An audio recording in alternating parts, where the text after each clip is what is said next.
What is going on, you sleep-deprived masses? Welcome to No Rest Gaming. I'm your host, Wicked, and today I'm going to go over why Socom 1, Socom 2, and to a lesser extent, Socom Confrontation were the best shooters of all time, and furthermore, why they are better than Battlefield and Call of Duty. For some of you uber noobs, some of you youngins, you may not have actually heard of Socom, outside of the abomination that was Socom 4. Some of you old-timers might have loved Socom so much that you even flipped your shit when you were too old and too stupid to be able to adapt to the subtle changes made of the Socom series with Socom Confrontation. Socom is dead, I'm looking at you. Sorry I had to call him out, I just don't think anyone should be popular for being a whiny bitch. Anyways, enough of that. Let's move on to 6 reasons why the Socom series is better than any current shooter out there. Before we get started, I would like to state that when I'm talking about the Socom series, I'm only referring to Socom 1, Socom 2, and Socom Confrontation.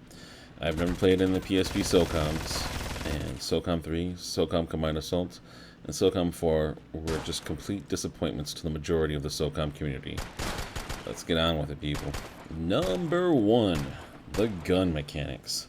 Socom is the only shooter I've ever witnessed in the past 10 years where the bullets actually come from the guns. What are you talking about, Wicked? When I play Call of Duty or Battlefield, bullets come from my guns all the time. Yeah, sorry to burst your bubble there, buddy, but in the first-person shooter games, the bullets don't actually shoot out of your guns. They shoot out of the tippy top of your head, because, well, that's where the camera is. This is why there's this term, head glitch. If you've ever heard of it, if you haven't heard of it, it's basically a piece of cover that covers your whole body except for the camera spot on your head, allowing you to shoot other people without getting hit, or at least making it exceptionally hard to hit you. The Socom series did their gun mechanics so perfectly that no other shooter out there will compete with it. Since rounds came from your gun, every now and then you would get a no symbol on your crosshair, meaning your gun was pointing to the ground and you weren't going to have a shot.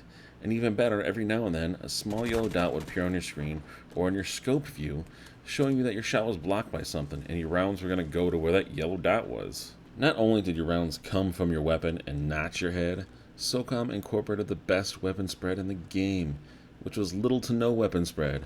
In your classic FPS games, you know that unless you're aiming down your sights, you're supposedly hip firing, allowing your gun to shoot in any direction you wanted to.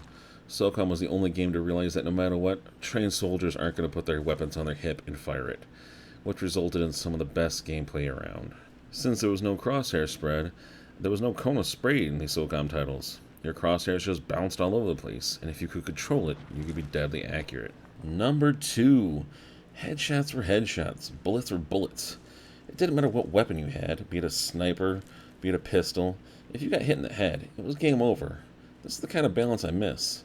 I even remember playing a round of Carg Island on Battlefield 3, lining up my shot with the 416 and popping someone in the head, expecting him to drop in one round. To my shock, I had to hit him several more times in the head just to get the kill. It was really disappointing. That being said, Socom was one of those games where your true accuracy was the best thing you could have, even to the point where someone with a pistol would be able to beat out an assault rifle. I'm not saying that pistol rounds hit hard as assault rifle rounds, they didn't. But it only took one hit to the noggin to put you down for good. Number 3, there was no progression system at all. With the exception of Confrontation's weird Cold Front DLCs, where you got to a certain number of kills and a specialization, you would get an Uber attachment or an Uber weapon. Every weapon was unlocked from the start.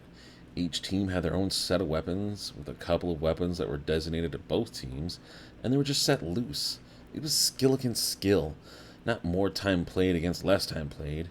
It was something pure. You could find out which weapons worked for you without having to make the game a chore for you to unlock things.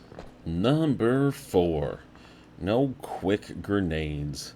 It seems like in every shooter game out there, you have to have this dedicated grenade button that basically tells the enemy, hey, look at that noob just lobbing grenades out there. He must have no skill whatsoever.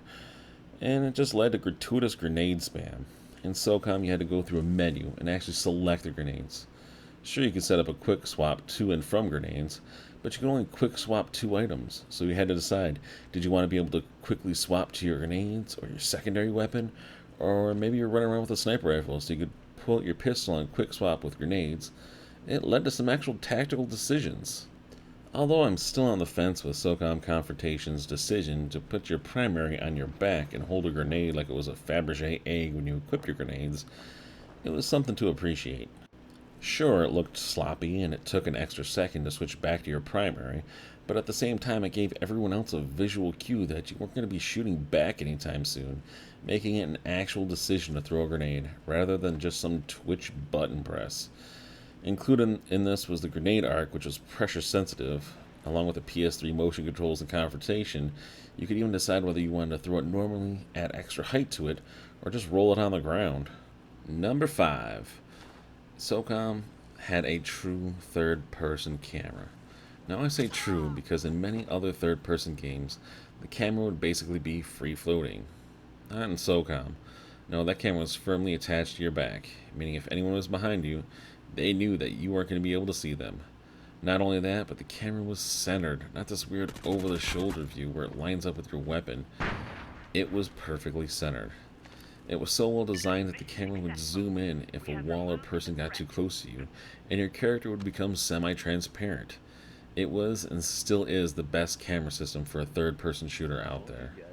Number 6. No shitty suction cup cover system. Now I know this doesn't apply to Battlefield or Call of Duty, but in many third-person shooters, they like to put up cover everywhere that's basically the perfect height for your character to magnetize their ass to the wall. It is really annoying, and it just needs to goddamn die already. Socom's cover system was brilliant yet simple. You went up to a wall, and if it looked like your body was completely behind it, you were fairly sure no one else could see you behind it. No extra button presses, no pulling back trying to unstick to a wall. It was just you and a piece of cover. You throw in the directional pad for leaning, and later motion controls for leaning and even ducking, and pretty much everything was cover on the map. No need for random concrete barriers all over the place, making the maps look like they were designed by a paintball aficionado. Now, in all honesty, I did have a couple more, but I'm pretty much just out of footage. I had to dig just to find this footage, because it's like 4 years old. I hope you guys enjoy this video. I hope you guys realize that the shooters we have out there today are just not up to snuff when it comes to games like Socom and HR that'll soon be released. If you guys like this video, please leave a like, comment, subscribe, share it to your buddies, relive some of those old Socom memories, and if you feel offended by it, go fuck yourself. I don't care. Hope you guys get some rest out there. I know I won't.